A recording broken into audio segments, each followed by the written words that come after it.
kita negara hukum, semua sama di hadapan hukum. Keadilan dan kebenaran haruslah ditegakkan. Masyarakat peduli hukum, kembali lagi kita bersuasapa.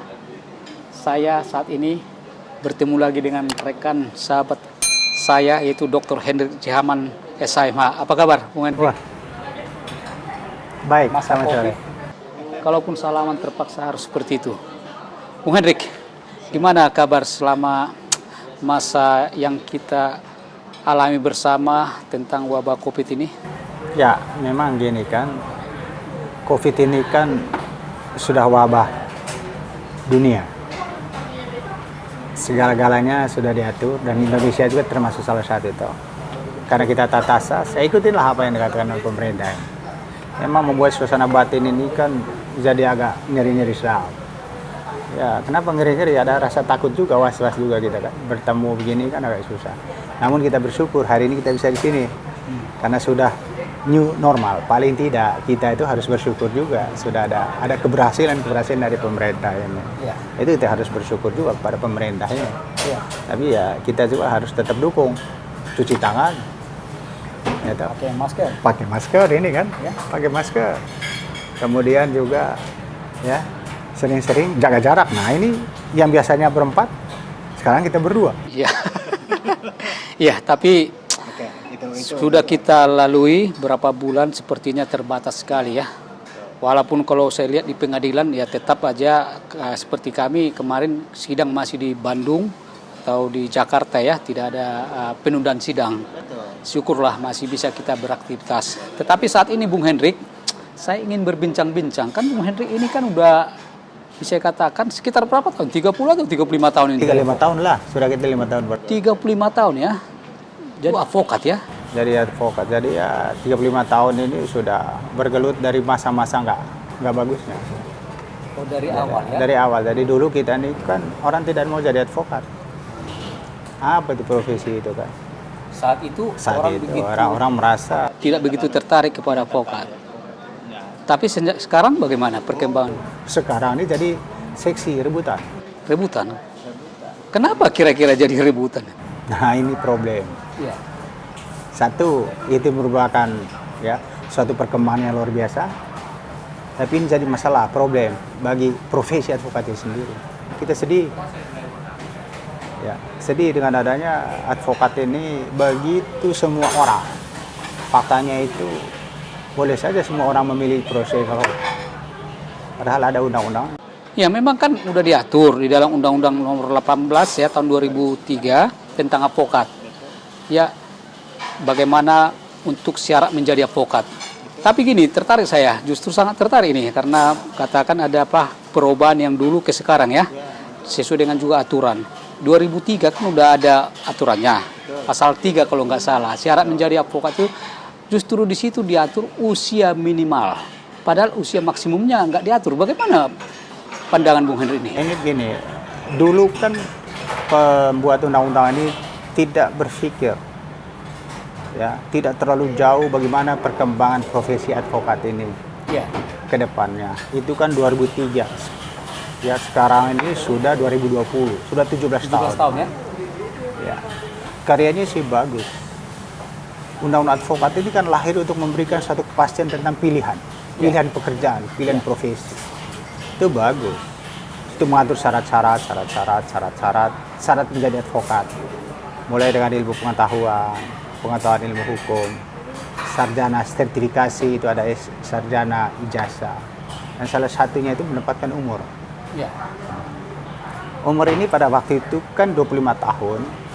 Dasar pemikiran pada pada waktu itu kan bahwa orang yang habis kuliah itu kan paling tidak umur 21 tahun. Karena waktu itu kan masih sistem sistem semester.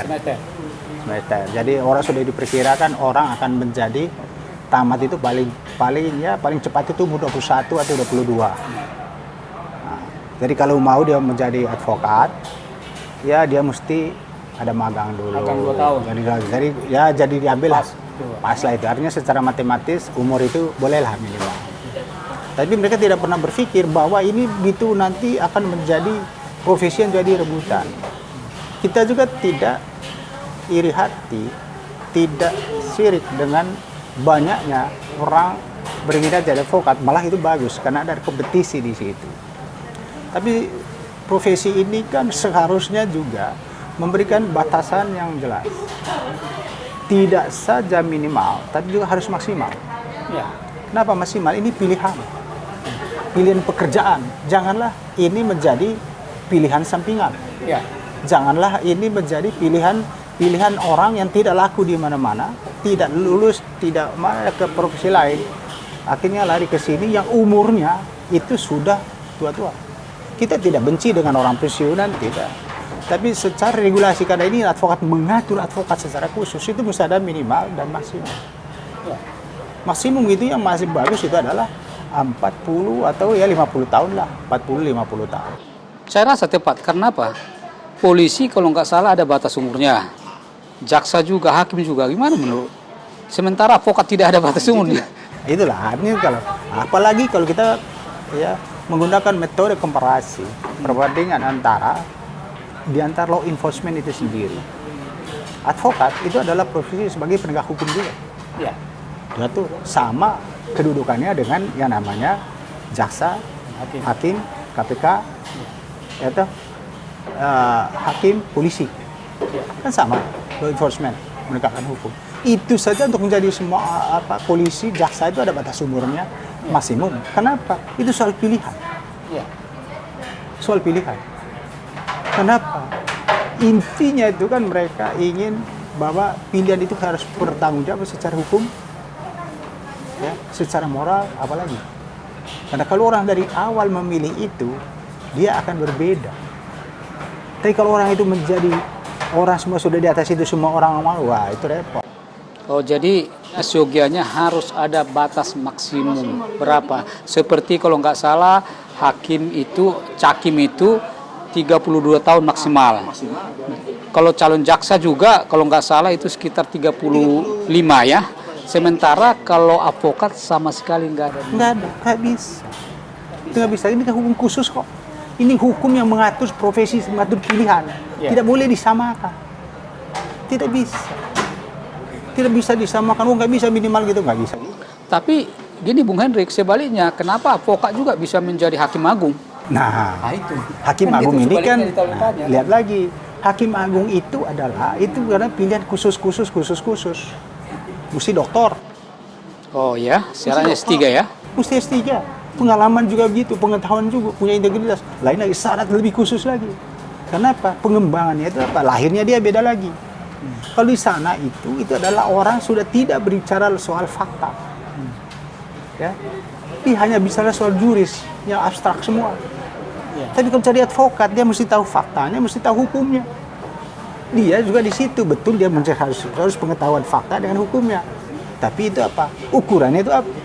Dia Berarti mesti berbeda, ya? Dia mesti S3. Iya, berbeda. Itu lah, ukurannya. syaratnya juga Dari ada standar ukuran. akademis saja Standar. sudah beda. Nah, kalau itu semua bisa boleh, mau nggak dia? Iya. Yang sudah umur di atas 50 tahun mau jadi advokat, ya, apakah dia harus dokter? Ya, S1 aturannya. Tapi begini, Bung Hendrik. Tidak maksud saya. Artinya poinnya begini, dia jangan menyamakan advokat. Advokat itu kan tingkatnya dari S1, Pak. Ya. Hakim Agung itu standarnya sudah S3, itu sudah beda lagi. Sudah beda ya? Sudah beda, tidak bisa itu dijadikan komparasi, tidak bisa. Oke, kalau begitu, faktanya kan sekarang undang-undang advokat belum membatasi, ya, belum ada aturan untuk membatasi usia maksimumnya. Menurut Bung Hendrik gimana ini ke depan? Nah, begini kan, undang-undang itu kan abstraksi dari hal-hal yang konkret. Hal-hal yang konkret itu adalah kebutuhan masyarakat. Kita sekarang harus merasa butuh. Oh, perlu ini, sudah tidak cocok lagi ini. Undang advokat ini terkait dengan umur itu mesti ada batasan minimal dan maksimalnya. Tidak bisa lagi kita bilang, oh nggak bisa. Oh, ada. Karena itu nanti kalau kita tetap seperti ini, maka implikasinya itu kepada masyarakat secara sosiologis, itu psikologis, sosiologis kita dianggap bahwa profesi ini profesi buangan, penampungan. Oh, kita tidak mau. Ini nobile, mulia. Apa yang mulia itu? Secara ya, integritasnya itu, baik pengetahuan ilmunya, perilakunya, semua itu sudah dibutuhkan. Makanya di Bung Agung. Jadi menurut Bung Henry sudah perlu segera ada aturan tentang batas umur maksimal. Sudah updated. Iya kan? Kalau saya bilang yang paling bagus itu adalah kita minta kepada DPR dan pemerintah ajukan revisi itu undang-undang, karena kita menganggap bahwa undang-undang ini sebagiannya itu kan cuma amandemen. Apa susahnya amandemen pasal? Kan tidak ada masalah, tidak memerlukan pembahasan lebih jauh, tidak perlu, cuma amandemen satu kok. Ya. Satu aja dibutuhkan. Berarti perlu kita berbicara dengan Komisi 3 ini ya, karena di Komisi 3 juga banyak rekan-rekan advokat kan gitu. Iya, dia karena harus ini tahu. bukan karena kita suka atau tidak suka kepada seseorang atau tidak. pensiunan, tetapi karena Jadi ini kita bisa demi untuk kepastian dari dan profesi advokat ini profesi dan advokat ini. kepastian peraturannya kan gitu. Profesi khusus itu memerlukan undang-undang khusus. Undang-undang khusus itu tidak bisa kita disamaratakan dengan yang lain. Ya. Oh, kejaksaan aja ada undang-undang khusus kok. Ada minimal, ada maksimum. Polisi undang-undang khusus, kepolisian ada minimal, ada maksimum. Hakim ada minimal, ada sama ini law enforcement. Kenapa ini bebas? Oke, berarti Itu sudah menurut Bung Hendrik sudah saatnya, saatnya. apalagi saat ini ya sudah makin banyak advokat yang memang udah profesional dari awal, dari Itu muda-muda bagus, kan gitu. Sangat sudah bagus. bagus, Dari bagus. muda dia, justru saya berpikir sogianya dari awal itu aturannya justru udah diatur Betul. maksimalnya. Harus. Bahkan aku lebih setuju lagi kalau usia minimalnya dikurangi malah. Umpamanya Nah. kalau udah pintar dia 20 tahun, 21 udah sarjana, 23 tahun magang, Bisa 2 tahun saja. udah bisa jadi advokat. Karena sebenarnya kan hukum ini kan pernah saya bilang itu kan monodinamis. Ya. Aturannya jelas tapi tidak mati. Perkembangan masyarakat. Nah, kita sekarang bagaimana caranya supaya profesi ini betul-betul menjadi pilihan utama, tapi bukan merupakan pilihan sampingan setelah kita bosan dengan pekerjaan lain, cari kita ke sini. Tidak mau. Kemudian setelah kita sudah tidak ada lagi di tempat lain, jadi pengacara saja saya. Padahal umur itu sangat menentukan juga. Memberikan kepastian. Hakim bisa. Ada minimal, ada maksimal. Mau jadi hakim. Kemudian polisi juga begitu, ada minimal, ada maksimal. Jaksa juga begitu, minimal, maksimal. Duh, kenapa yang satu sama penegak hukumnya kok sebebas-bebasnya? Ya. Itu sudah tidak bisa lagi. Kebutuhan masyarakat sudah tidak bisa lagi. Berarti itu sebenarnya sudah menjadi kebutuhan yang sangat mendesak kita. saat ini ya, supaya ada usia maksimal. Janganlah seperti yang kita tahu ada sudah umur 75 tahun melamar lagi ujian jadi advokat. Gitu. Iya, kan? kita tidak. Padahal Iya, tidak Hakim Agung aja kalau nggak salah 70 tahun ya. Iya, itu tidak ada masalah. Karena dia punya standar khusus juga, tidak semua juga. Orang mau jadi hakim Karena agung. dari awal Sudah ada kedua, berprofesi kedua. Yang kedua, itu juga secara khusus S3. Nah, kalau mau menjadi advokat, kalau mau nggak dia harus S3? Ya orang marah juga, nggak bisa begitu juga. Kita ngambil salah satu saja yang pasti soal umur ini. Supaya antara penegak hukum itu ada equal, sama dia. Perlakuannya sama. Jadi tiga dianggap bahwa implikasinya itu banyak buruknya. Kita jangan sampai dianggap itu tadi profesi penampungan. Kan sedih itu. Jadi kita Sedih. sepakat bahwasannya sudah segera direvisi. direvisi. Amandemen aja khusus untuk pasal umur aja, tidak panjang kok, tidak perlu anggaran biaya negara yang tinggi. Iya, kenapa susah-susah dia? Baiklah, Bung Hendrik, saya senang sekali perbincangan ini. Semoga ke depan kita tetap fight di dalam menjalankan tugas, selalu sehat walafiat. Apalagi senyumnya Bung Hendrik sekarang kulihat walaupun dalam masa Covid ini selalu terpancar dengan baik ya. Jadi kita harus bersemangat. Bung Hendrik juga bersemangat, kita juga bersemangat. Baik, masyarakat peduli hukum, sampai ketemu di episode berikutnya. Terima kasih. Salam dari kami.